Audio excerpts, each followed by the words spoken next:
여러분은 요리할 때 어떤 식용유를 사용하시나요? 시중에는 너무나도 많은 종류의 식용유가 있습니다.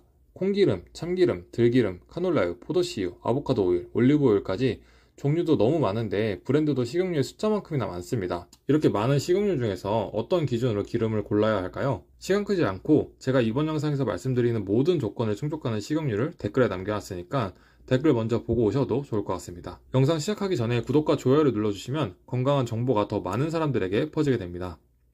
식용유를 고르는 기준은 세 가지입니다. 그중 첫 번째가 압착유이냐 정제유이냐입니다. 압착유는 말 그대로 과일이나 열매 그대로를 압착해서 짜낸 식용유입니다. 이렇게 원물에서 바로 기름을 추출하다 보니 자연지방 성분이 그대로 살아있게 되고 원물이 가지고 있는 좋은 성분들도 포함되게 됩니다. 대표적으로 아보카도 오일과 올리브 오일이 있습니다. 이 두 가지 식용유는 이 중에서도 등급이 분류되게 됩니다.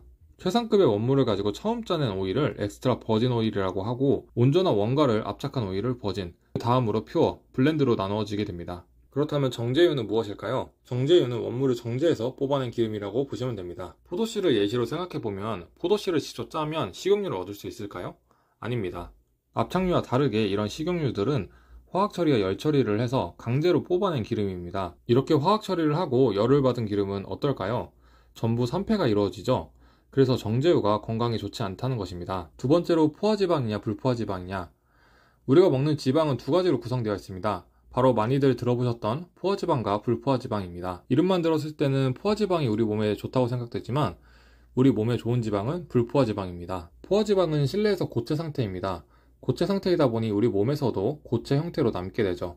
우리 몸에서 고체 상태로 내장지방으로 쌓이고 혈관에도 쌓이게 됩니다. 혈관에 과도하게 쌓여 혈관이 막히는 것이 우리의 생명을 위협하는 심혈관 질환이죠. 반면에 불포화지방은 실온에서 액체 상태로 존재합니다. 이 불포화지방은 우리 몸에 쌓여있는 포화지방을 씻어낼 수 있습니다. 또한 오메가3와 오메가6와 같이 우리 몸에 꼭 필요한 지방들이 바로 불포화지방에 들어있기 때문에 건강한 지방이라고 불립니다. 자, 그렇다면 이 두 가지 기준에 따라 먹으면 안 되는 기름부터 말씀드리겠습니다. 먼저 열처리와 화학처리가 된 정제유인 콩기름, 옥수수유, 카놀라유, 해바라기씨유, 포도씨유 이런 것들을 드시면 안 됩니다. 또한 포화지방이 과도하게 들어있는 식용유는 무엇일까요? 돼지기름, 소기름, 오리기름과 같이 육류에 포화지방이 많이 들어있고 코코넛 오일에도 포화지방이 과도하게 들어가 있습니다. 자, 그렇다면 무엇이 남았을까요? 바로 아보카도 오일과 올리브 오일입니다. 이 두 가지는 업계에서도 가장 논란이 없는 압착유이며 포화지방도 적으며 심지어 영양성분도 좋은 기름들입니다. 그렇다면 제가 이 둘 중에 딱 하나만 고르라면 무엇을 골라야 할까요? 저는 아보카도 오일을 선택하라고 말씀드리고 싶습니다. 제가 아보카도 오일을 고른 이유는 바로 발연점에 있습니다. 아보카도 오일과 올리브 오일의 발연점은 각각 270도와 210도로 상당히 높은 편입니다. 올리브 오일이 타기 시작하는 210도도 요리하는데 상당히 안전한 온도임에 틀림없습니다. 하지만 우리가 요리를 할 때 불을 올려놓고 깜빡하여 기름을 태운 경우 한 번쯤은 있으실 텐데요. 이렇게 식용유가 타게 되면 벤조피놀이라는 성분이 나오게 되는데 이 벤조피놀이라는 성분이 폐암을 유발하는 발암물질입니다. 담배를 피우지 않은 주부들이 폐암에 걸리는 이유가 이 벤조피놀 때문이라는 기사가 화제가 된 적이 있는데요.